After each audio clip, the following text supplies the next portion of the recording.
I was assaulted by a patient who was using meth. And for me, coming back, I couldn't work with adults. I tried, and it was really difficult for me. When I tell people that, hey, I've had a traumatic event or this or that, it usually gets brushed off. And I think there's a lot of stigma involved in that, whether it's because we are a female-based profession, we're expected to just talk to one another and be okay.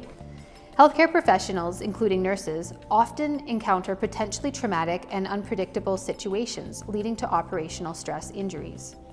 Operational stress injuries encompass various conditions like PTSD, depression, anxiety, burnout, moral injury, and other mental health challenges that disrupt daily functioning.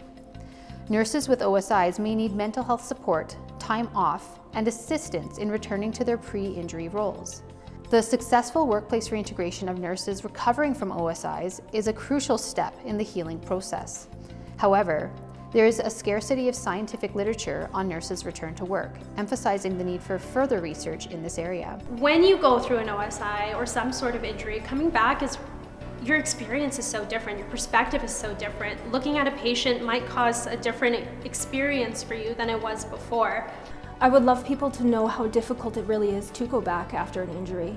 I was crying in the car. It would take me 3 weeks to just get into the parking lot and leave my vehicle. But I had to do that on my own. I don't think we realize how many nurses leave the profession and then maybe try to come back. Whether it's mat leave, whether it's an actual injury, whether it's just time off for whatever reason, we need to have these steps to coming back because it shouldn't be a sink or swim environment.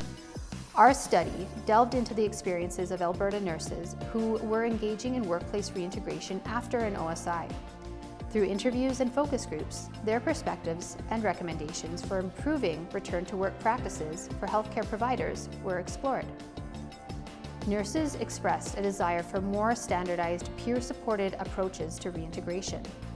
Exploring innovative programs, like the Edmonton Police Service's Workplace Reintegration Program, may offer insights for adapting and customizing support for nurses facing mental health challenges during their return to work.